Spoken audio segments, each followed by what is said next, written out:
3, 4kg가 아니라 20kg를 빼려고 마음 먹었을 때 다이어트와 관련된 운동, 식단, 수면, 스트레스 관리까지 하나하나 다 신경 써야 살을 뺄 수 있지 않을까? 라고 생각하셨을 겁니다. 저도 한때는 그렇게 생각해서 진료실에서 세세하게 하나하나 다 짚어드렸거든요. 가령 아침 식사는 혈당 스파이크를 피하는 것이 좋으니까 채소와 건강한 기름을 먼저 드시고요. 그 다음에 잡곡밥을 드신 다음 맨 마지막에 과일을 드시는 게 좋겠습니다. 라고 말씀드렸던 거죠. 그리고 운동에 관련돼서는 어떤 운동을 어떤 강도로 몇 시간 동안 일주일에는 몇 번 하는 것이 좋을지 정말 진심을 다해서 세세하게 하나하나 알려드렸었습니다. 아니 그런데 놀랍게도 제가 그냥 건강을 위해서 살 좀 빼오세요 라고 말씀드렸던 분들과 감량 속도가 비슷했습니다. 결과가 이러니까 제가 한동안은 세심하게 진료를 보는 것에 대해서 흔히 말하는 현타가 오기도 했었거든요. 그런데 이렇게 되는 이유가 두 가지가 있었는데요. 알고 보니 사실 별거 아닌 거였습니다. 이 이유가 뭔지 아시겠어요? 살 빼드림 시작합니다. 첫 번째는 내 살을 빼주는 핵심 요소가 바로 식단이라는 것 때문이고요. 두 번째는 여러분들의 의지가 무한정하지 않다는 거예요.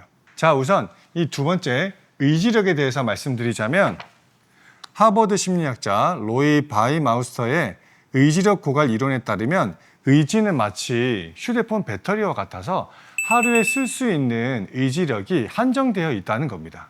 여러분들이 다이어트를 할 때 운동, 식단, 수면 등 여러 갖가지에 대해서 신경 쓰다 보면 핵심 요소인 식단에 대해서 쓸 의지 자체가 부족해진다는 거예요. 그리고 식단에 대해서 제가 말씀드릴 텐데요. 여러분들이 다이어트 하실 때 의지력이 100이 있다면 95 정도를 식단에 몰빵하셔야 됩니다. 다이어트를 할 때 이것저것 다 신경 쓰다 보면 결국에는 아무것도 제대로 못합니다. 식단이 결국 우리의 체중을 줄여주는 핵심 요소고 다이어트 간식, 운동, 스트레칭, 체중 기록과 같은 것은 다 부차적인 겁니다. 여러분들이 길 가다가 보이는 화려한 건물도 결국에는 철근과 콘크리트로 지탱되는 거잖아요. 다이어트도 마찬가지입니다. 우리의 감량은 결국 식단으로 지탱되는 거예요. 자, 그럼 이제 궁금하시겠죠? 이 식단을 도대체 집중해서 어떻게 해야 한다는 거냐?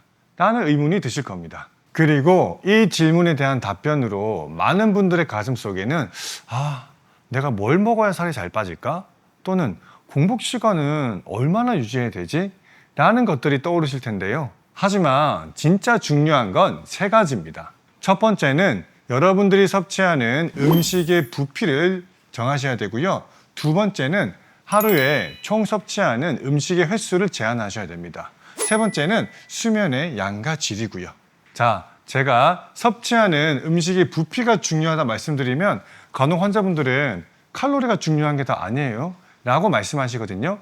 자, 우리가 다이어트를 할 때 섭취하는 음식의 칼로리가 중요하지 않은 것은 아니지만 칼로리를 계산해서 음식을 드시다 보면 계속 내가 먹는 양이 들쭉날쭉하기가 쉬워집니다. 그런데 여러분들이 섭취하는 음식물의 부피를 기준으로 다이어트 식단을 짜시게 되면 훨씬 더 다이어트 전체 기간에 걸쳐서 고르게 식단을 가져가실 수가 있게 됩니다.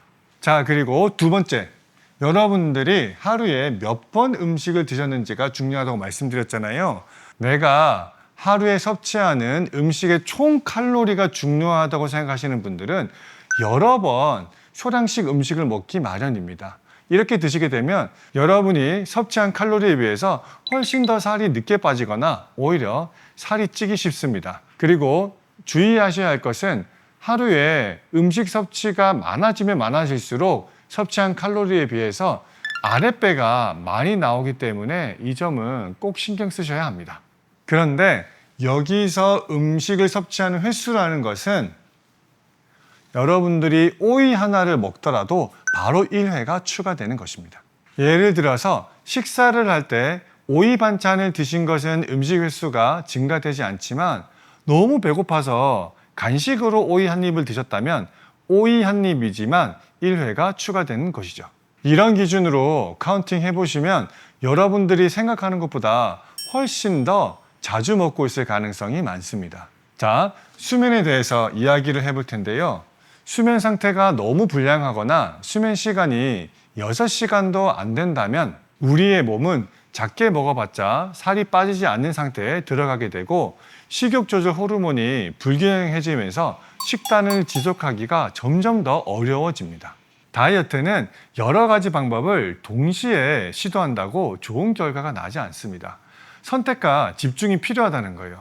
즉, 식단을 선택하셔서 식단에 집중하셔야 합니다. 운동이나 지나치게 디테일한 식단, 이런 것들에 집중하시다 보면 결국 살을 못 빼세요. 그러니까 꼭 기억해 주세요.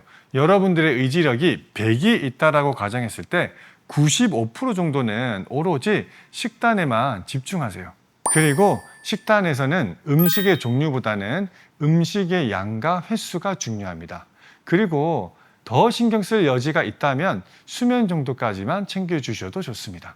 오늘 영상 보시고 딱 3가지만 체크해 주세요. 첫 번째, 오늘 하루 여러분들이 먹은 음식의 부피는 어느 정도였나요?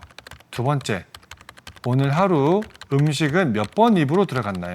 여기서 중요한 것은 간식 한 입까지 횟수로 다 치셔야 됩니다.